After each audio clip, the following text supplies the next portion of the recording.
Il y a 2 ans, j'étais personne et pourtant le mois dernier, j'ai travaillé sur la série la plus emblématique de YouTube, les vlogs d'août aux côtés de Léna Situation. Mais ce que vous ignorez, c'est qu'en 48 heures, j'ai failli tout faire capoter. Et aujourd'hui, dans cette vidéo, je vais vous raconter comment ça s'est passé et comment provoquer votre propre opportunité, même si vous partez de zéro. On croit souvent qu'il faut être une star de son milieu, qu'il faut être là depuis des années avant de collaborer avec des vrais stars. Que ces opportunités tombent du ciel et qu'elles sont réservées aux plus grands. Et je peux pas vous en vouloir parce que moi aussi, je le croyais. Jusqu'au jour où mon meilleur ami m'envoie une story Instagram sans savoir que ça allait changer le reste de mon année. Mais ce que personne ne vous dit, c'est qu'entre le oui et la réussite finale, il y a des tas de galères, des tas de tensions que vous ne soupçonnez même pas. Dans cette vidéo, je vais vous partager comment tout a commencé par un simple message, les coulisses réelles d'une collaboration avec la plus grande créatrice française, les résultats, mais aussi les ratés, les moments où tout aurait pu s'arrêter net. Et enfin, la leçon qui peut vous permettre de faire n'importe quoi dans n'importe quel domaine, même si vous partez de zéro et que vous n'y croyez pas aujourd'hui. Le 28 juillet dernier, alors que j'étais en train de conduire pour rentrer chez moi, je reçois une notification Instagram. C'est mon meilleur ami qui m'a envoyé la story de Léna Situation. Elle avait posté une story dans laquelle elle annonçait qu'elle recherchait un mini maker pour la 9e saison des vlogs d'août. Si vous connaissez pas les vlogs d'août, c'est un format que Léna Situation fait maintenant depuis 9 ans où elle poste un vlog par jour durant le mois d'août. Mon premier réflexe quand j'ai vu cette story, je me suis dit elle a été postée il y a des heures, c'est sûr que je n'ai pas ma chance, qu'elle a déjà trouvé quelqu'un. Mais bon, comme on dit, la nuit porte conseil. Alors le lendemain au réveil, je décide d'envoyer un mail. Je me présente, j'envoie quelques exemples de mon travail qui pourraient les intéresser, puis je reprends ma routine comme tous les jours. Le lendemain, aucune réponse, je me dis que c'est trop tard pour moi. Mais le surlendemain, réponse. Son assistante me contacte et me dit que je suis présélectionné. Je suis à la fois surexcité par cette nouvelle et en même temps complètement paniqué. Pourquoi? Parce qu'elle me demande de réaliser une miniature test. Un simple remake d'une miniature d'un ancien vlog. Je peux vous dire que ce remake m'a mis dans un stress énorme parce que j'avais pas le droit à l'erreur. Alors je bosse dessus à fond et cette miniature me fait décrocher le contrat. Mais ce que je savais pas, c'est que le plus dur allait commencer. Avant l'envoi du devis et la signature définitive du contrat, son assistant me pose une question. Es-tu présent durant tout le mois d'août ou seulement pour quelques vlogs? Alors le mot raisonnable me souffle dans l'oreille de ne pas prendre ce contrat parce que dès les premiers jours d'août, j'ai un événement pendant 3 jours.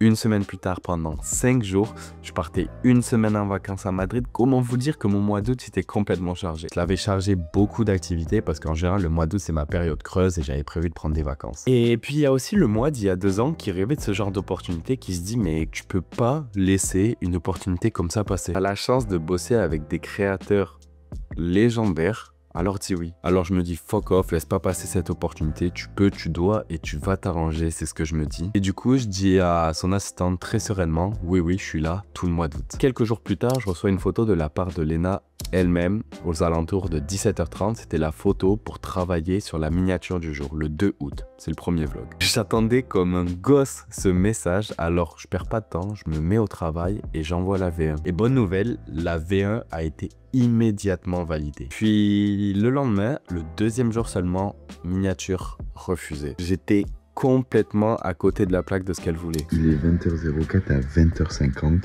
il y a la vidéo qui sort et dès la 2e miniature, le concept ne va pas. Et la pression maximale parce que la vidéo sort dans 1 heure et rien n'est prêt. On est loin du compte, mais je me ressaisis, je bosse ma créativité, je parle avec Léna et je finis par prendre une masterclass pour cette vidéo. Mais après ça, je me remets quand même en question parce que le rythme d'un vlog par jour avec une créatrice pareille, t'as pas le droit à l'erreur en fait. Parce que si tu loupes une miniature, ça se voit par des millions de personnes. Et c'est dans ces moments-là que tu comprends que le talent ne suffit pas. Il faut de la rigueur, de l'adaptation, de la patience, de la réactivité. C'est super important pour ce genre de projet.